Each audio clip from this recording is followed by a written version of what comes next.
So the period starts, the first period that is, Leafs buzzing offensively. 2 chances basically immediately. Then 3 minutes into the game, Matthews goes coast to coast and scores a beautiful goal. And that also increases his goal streak to 6 games and also to give the Leafs a 1. At the 13th minute mark, Niels Hoglander sets up Pearson right in front of the net. Leafs defense doing nothing to stop this, by the way. They literally just let him have 5 shots. Bang, bang, bang, bang, bang on the net. Like, seriously, Hole and Mutson were both watching him. Just pound home those shots on net. Like, seriously, Leafs defense, what were you doing there? Then, 3 minutes later, Leafs on the power play off of Quinn Hughes. I think it was for a tripping. Nylander finds Tavares, who then finds Riley. Spezza takes an absolute clap of a shot. And he scores it. It was like an insane shot. Bad Vancouver defense just let him just walk in head down below the shot past Demko, giving the Leafs a 2-1 lead. And also that was... So yeah, at the beginning of the second period, the Leafs offense is buzzing yet again, bro. They were wedged into their zone, shot after shot after shot, but unfortunately they just couldn't score. So yeah, right around the same time as last period, Matthews scored off of I still don't even know what happened. I think Marner fooled Demko. He's going around the net, draw passed it to Matthews, and Matthews just put it right over his pad. 17 minutes left in the second period, on a delayed penalty. And if you look at Matthews' first goal, there's 17 minutes remaining in the first period with a delayed penalty, which I kind of found a little bit weird. Literally, like, not even a minute afterwards, like, next chance, Vancouver enters the zone. Nate Schmidt takes a shot, it hit off of Besser's skate, and that bounced it over to JT Miller. JT Miller passed it over to Bo Horvat. Bo Horvat just let it rip, bro. That was a hard shot. Freddie had no chance on that. Like, if you're getting mad over Frederik Andersen letting in that goal, like, seriously, had no chance. It was a fucking cross grace. Then with 11 minutes to go, a 3-on-2 breaks out with Spezza, Boyd, and Patan. Boyd passes it to Patan, then Patan passes it over to Spezza. Spezza just takes a one-timer and scores for his second goal of the game, giving the Leafs a 4. So then with 2 minutes left in the period, Wayne Simmons gives a breakout pass to Riley. Riley then gives it to Nylander. Then Nylander gives it to Tavares, who was standing right in front of the net. Like, what was Vancouver's defense legitimately doing? Holy shit, it was bad this game. Tavares just puts it right over Demko's pad. Like, that was probably one of the worst defensive showings. And you guys will never believe it. The Leafs offense is buzzing at the beginning of the third period. Who saw this coming? It's not like they did it at the beginning of every period. And they're on the power play. All are just passing, left, right, and center. And then in front of the net, Kerfoot can't score. Just can't, bro. I feel so bad for Kerfoot and Mikheyev. Like, I know I'm getting a bit off topic here, but I'm convinced Kerfoot and Mikheyev will not score this year. And that's definitely not for a lack of trying. They've definitely been one of the hardest workers this year, and they just can't find the back of the net. Like, breakaways, they either the goalie makes a nasty save or they miss the net. I feel bad for them, man, and I hope they score soon. Then 5 minutes into the period, Nylander gives a long-range dump or a pass to Spezza. I don't know which one it was. It was one or the other. Spezza on a breakaway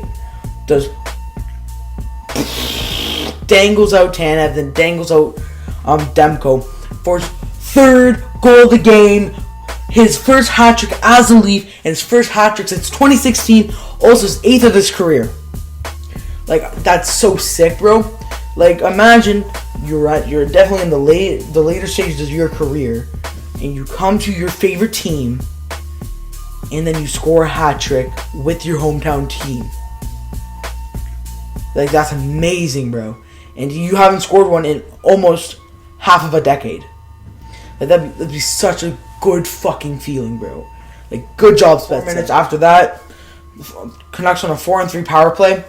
Like, literally just how you want to draw a power play. Like, you win the face-off, and you just shoot it, and it goes in.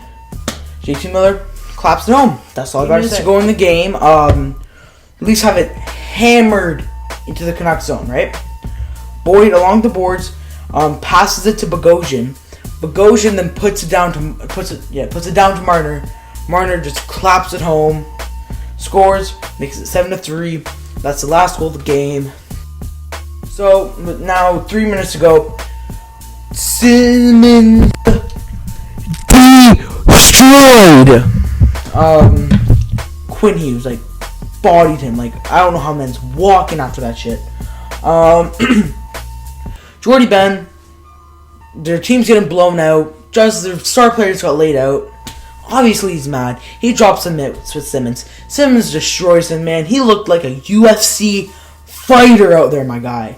He was boom, boom, boom. Like, well, not like that, obviously, but like if you watch it, you see him clobber him right in the face with a fucking helmet choke, bro. Like, that's hard punches. Man, I love things. Now for players I thought had a bad game, the entire Canucks team, except for JT Miller. He had a good game. Demko, horrible. Hughes, horrible. Besser, horrible. Pettersson, horrible. Maybe horrible's a little bit over exaggerating things, but they definitely weren't good tonight. Except for Demko. Demko was horrible. Anderson wasn't the greatest either. I already talked about it. But yeah, my Lord and Savior Steve Dangle tweeted about it as well, saying Frederick Anderson does not look comfortable in the net. And while we're on the topic of Steve Dangle, he's the one that gave me the inspiration to start this YouTube channel. So thank you, Steve Dangle. So yeah. Now for the Canadiens and Senators, I want to give this opportunity real quick to laugh at the Canadiens. I mean, I can't really talk because the Leafs lost to the Senators as well.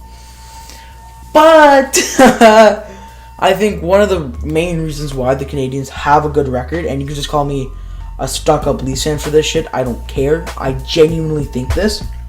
They've had a real easy schedule. They've played the Canucks, the Senators, and the Oilers. That's it. Well, the Leafs have played all the teams that are mentioned. Well, they played the Leafs and lost to the Leafs, who are the only, like, above 500 record team that they've actually played, and they lost against them. Now, I'm not just saying that that's a weird coincidence. I'm just saying that's a weird coincidence. But yeah, so they're probably gonna pick up a win here. I'm gonna say 2-0. I'll say Jesperi Kotkaniemi and what's his name? Romanov. Yeah, Romanov. Yeah, that's about it. And for the Canucks and Maple Leafs, I will say Leafs take this 3-1. I'm gonna say Mikko Lehtinen, if he plays, gets 1, and then also Travis Boyd gets 1, and then Matthews gets the other, and then the Canucks 1 will come from Quinn Hughes. And then the Flames and the Oilers, I'm gonna say Battle of Alberta. I want it to be a close game, like low scoring, close game, just physical. I'll probably end up watching that game because I like Battle of Alberta. Say 1-0 for the Flames. And I'll say Matthew Tkachuk gets it. Thank you guys so much for watching this video. If you did enjoy, press that like button. If you're new here, press that subscribe button. Share with all your friends. And also, I decided to make a different type of video here, which took me a lot longer. I worked just with the recording part of this video. Took an hour to do. I went through the highlights, wrote down notes. Ended up taking like an hour just to record this. I haven't even edited yet. So please drop a like and subscribe. That'd be so appreciated.